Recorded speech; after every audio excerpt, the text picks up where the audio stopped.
Sigheleli Africa, Manu Pagani su Ponolayo, Yizwa imitana Zoyetu, Gosi, Sighelela. Bonjour chers compatriotes, bonjour chers panafricains.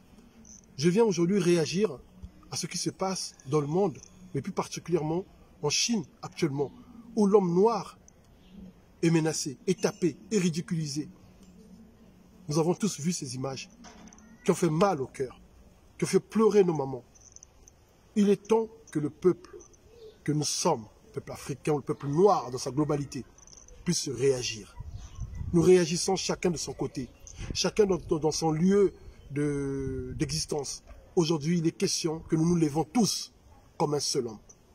Ailleurs, d'autres peuples se sont levés quand ils se sont sentis attaqués. Nous sommes en France. Je m'adresse à mes sœurs, à mes mamans. La femme africaine, Maman Africa, où es-tu? Où es-tu dans cette lutte? Cette lutte, tu dois la prendre à bras-le-corps. À bras-le-corps. La conscience de la femme africaine doit réagir, doit surgir, doit renaître. Nous ne pouvons pas continuer à payer ces produits qui viennent de la Chine alors que nous sommes belles, vous êtes belles les mamans, avec vos cheveux. Il existe déjà des gammes de produits afro, naturels en plus. Vous mettez des perruques, c'est un choix, c'est vrai. Est-ce que l'heure n'est pas venue de remettre ce choix en question? Est-ce que l'heure n'est pas venue de se conscientiser soi-même? Aujourd'hui, nous voyons des cas, des myomes en Afrique, des cancers, des fausses couches qui sont dues à des produits chimiques que nous mangeons, que nous consommons et aussi que nous portons. Nous savons tous que les perruques naturelles sont des cheveux des cadavres, ou quelquefois des malades en chimiothérapie, qu'on récupère, qu'on traite avec des produits fortement en effet chimique et que vous gardez pendant des mois sur la tête. Les Chinois ne portent jamais ce qu'ils vendent, ne consomment jamais ce qu'ils vendent, parce qu'ils savent ce qu'ils mettent à l'intérieur. Aujourd'hui, nous vous demandons de prendre conscience. Je m'adresse aussi aux hommes, aux papas, à mes frères.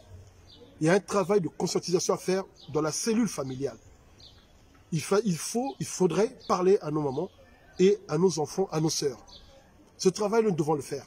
Aujourd'hui, quand un homme ne veut plus les mèches ou les perruques sur la tête de sa femme, il lui fera comprendre aussi. J'aimerais que ce travail soit fait dans les cellules familiales, au sein des cellules familiales. Donc j'interpelle aujourd'hui là, mes frères africains, si nous voulons changer les choses, commençons ne serait-ce par les plus basiques.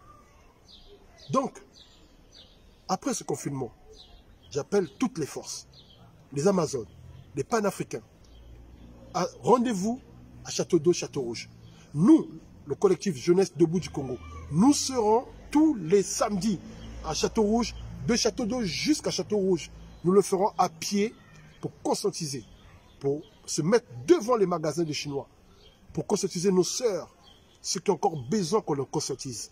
Parce que le peuple africain, le seul peuple au monde, quand ils se sont attaqués, a besoin encore qu'on la conscientise, qu'on passe par la conscientisation. C'est dommage. Mais nous allons faire ce boulot. Donc j'appelle Maman Africa, j'appelle tous les panafricains. L'Internet, je pense que ça suffit maintenant. Nous allons aller sur le terrain. Faites vos agendas. Nous serons sur le terrain tous les samedis. De mai, voire de juin, pour conscientiser. En tout cas, ça ne peut plus continuer.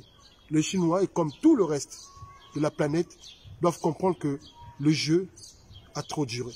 La comédie a trop duré. Je dis Ingeta.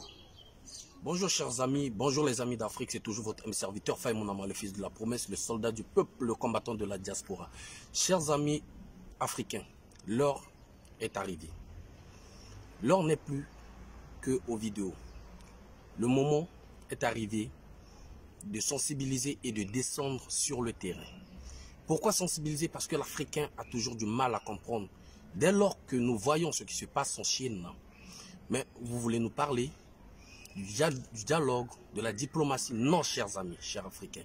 On veut se faire respecter, nous devrons imposer. on est dans l'obligation d'imposer ce respect-là. Parce que nous, on ne demande rien, sauf que nous, on doit respecter l'être humain dans son ensemble. Chers amis, chers Africains, ce qui se passe en Chine, nous devrons maintenant appliquer la loi du Tan. Œil pour œil, dent pour dent. C'est-à-dire, dès lors qu'ils touchent en Chine, même si c'est déjà fini, nous devrons réagir, que ce soit en Afrique. Nous ne devrons plus laisser le temps aux Chinois qui prennent nos richesses, qui viennent s'installer librement sans qu'on les dérange. Mais nous voyons nos amis, nos compatriotes, nos frères africains, comment ils sont maltraités. Nous avons sur nos États des dirigeants marionnettes, chers amis. Si toi, fils d'Afrique, fille d'Afrique, tu ne te lèves pas, sachez-le que l'homme noir sera toujours ridiculisé, l'homme noir sera toujours piétiné. Chers amis, chers compatriotes, comme vient de le dire le président Gabriel, après le confinement, nous allons descendre sur le terrain. Chers amis, nous allons mobiliser, nous allons interpeller nos sœurs, nos frères, pour leur dire non, ne consommez plus, n'entrez plus dans les magasins, dans des boutiques chinois. Consommez ce qui est de vos frères, de vos sœurs africaines qui ont des boutiques, des magasins, qui fabriquent beaucoup de trucs. Pourquoi on doit mettre encore l'argent dans les caisses des gens qui n'aiment pas l'homme noir, chers amis? Mettons-nous debout. L'heure est d'agir maintenant. Il faudrait agir, chers amis. Vous qui êtes en Afrique, n'attendez pas que le président ou nos gouvernements puissent passer un message pour que vous réagissiez. Vous pouvez le faire, vous êtes des bonhommes, on le sait. L'Afrique, c'est la mère. L'Afrique, c'est le cœur du monde. L'Afrique, c'est le cœur du monde. Qu'on veut ou pas, l'Europe ne peut pas vivre sans l'Afrique. Vous le savez tous. En cela, on se dit, après le confinement, nous allons descendre sur le terrain. Et on appelle à tous les amis, les associations, je ne sais pas, les avocats, je ne sais pas quoi, les partis politiques, et de se mettre aussi dans ce combat-là, parce que le problème est, l'Afrique doit être respectée au niveau aussi mondial. Et nous devons aussi féliciter nos docteurs, nos médecins qui proposent des trucs. Vous avez vu tous dans l'histoire du coronavirus. Là, on est confinés, mais au Madagascar, il y a eu un président qui a validé. Et nous devons être solidaires pour soutenir ce président-là. Parce que c'est la fierté de l'Afrique, cher ami. C'est la fierté de toi, africaine ou africain, là où tu es. Voilà, nous ne devrons pas rester dans des critiques, mais nous devons agir et nous devons rester solidaires pour que l'Africain soit respecté. Ingeta. Jeunesse africaine, debout. Jeunesse africaine, debout. Peuple africain, debout. Peuple africain, debout. Femme africaine, debout. Femme africaine, debout. Ingeta. Ingeta. Ingeta.